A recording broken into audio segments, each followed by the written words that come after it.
ननद शिखा परिवार की लाडली बिटिया, या फिर यूं कहें कि परिवार की आन बान और जान। जब घर में होती तो ऐसा लगता मानो घर में आसमान टूट पड़ा हो। घर में इधर उधर धमा चौपड़ी करना और खूब सारी बातें करना उसके पसंदीदा कामों में से एक था। शिखा के दादाजी शिखा को बहुत प्यार करते थे, लेकिन आजकल उन्हें शिखा की एक चिंता और खाए जा रही थी, और वो थी शिखा की शादी की चिंता। बस दादाजी अब हर परिवार में शिखा का ससुराल ढूंढते, लेकिन शिखा को शादी नाम से ही इतनी चिढ़ थी कि शादी का नाम सुनते ही वह गुस्सा होकर मुंह फुलाकर दूसरे कमरे में बैठ जाती। खैर, थोड़ी देर में उसका गुस्सा खुद ब खुद उतर जाता और वो वापस अपनी धमा चौपड़ी में व्यस्त हो जाती। काफ़ी खोजबीन के बाद भी शिखा के दादाजी को कोई ऐसा परिवार नजर नहीं आया जहां वे अपनी लाडली बिटिया की शादी कर सके। इसीलिए उन्होंने अपने बचपन के दोस्त से इस बारे में राय लेने का निश्चय किया। बस फिर क्या था, वे अपने दोस्त राय बहादुर से मिलने बरेली की ओर निकल पड़े। अगले दिन जब वह बरेली पहुंचे तो राय बहादुर ने स्टेशन पर ही उनके लिए गाड़ी भेज दी थी। 10 साल बाद अपने बचपन के दोस्त से मिलने के लिए वे भी बड़े उतावले थे। गाड़ी धीरे धीरे राय बहादुर के घर की ओर बढ़ी। बड़ा सा बंगलों के आगे बगीचा, गाड़ियां और नौकर चाकर देखकर दादाजी का मन खुशी से भर गया। इन 10 सालों में राय बहादुर ने कितनी तरक्की कर ली है। नहीं तो 10 साल पहले राय बहादुर के पास था ही क्या।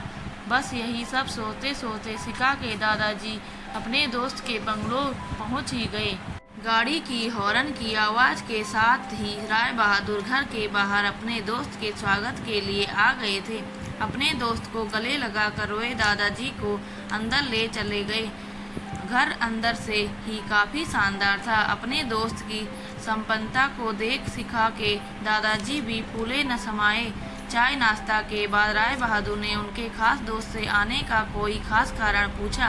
दादाजी ने पोती की शादी के लिए एक अच्छा परिवार ढूंढने का काम सौंपते हुए बिटिया का फोटो राय बहादुर के हाथ में सौंप दिया। राय बहादुर भी अपने बेटे विक्रम के लिए एक सुयोग्य कन्या की तलाश में थे। तीखे नयन नक्श चेहरे पर तेज और एक बार में ही किसी को पसंद आने वाली शिखा बिटिया को फोटो में देखकर ही उन्होंने शिखा को अपने घर की बहू बनाने का फैसला कर लिया। राय बहादुर इतना सोच ही रहे थे कि इतने में उनका बेटा विक्रम आ गया। विक्रम ने दादाजी के पैर छुए और हाल चाल पूछने के बाद ऑफिस की ओर निकल गया। विक्रम के जाने के बाद राय बहादुर ने अपने दोस्त से विक्रम और शिखा के संबंध के लिए पेशकश की। शिखा के दादाजी को लगा जैसे राय बहादुर ने उनके मुंह की बात छीन ली हो। खैर, प्रसन्नता से विदा लेकर अपने घर आने का कहकर दादाजी अपने घर की ओर निकल गए। विक्रम को शिखा बहुत पसंद थी, लेकिन विक्रम की माँ विक्रम की शादी अपने से भी बड़े घर में करना चाहती थी। लेकिन विक्रम के मनाने पर वह मान गई और तय समय पर विक्रम और शिखा की शादी हो गई। ससुराल में शिखा के सास ससुर विक्रम के बड़े भैया भाभी और शिखा की ही उम्र की एक ननद थी। अपनी सादगी और सबका अच्छे से ख्याल रखने के कारण शिखा ने घर में सबके दिलों में जगह बना ली।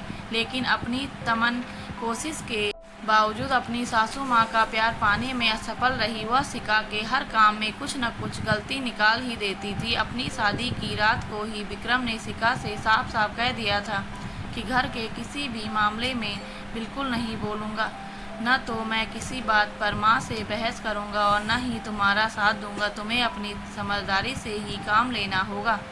लेकिन शिखा की लाख कोशिशों के बावजूद भी सासू माँ के व्यवहार में कोई परिवर्तन नहीं आ रहा था।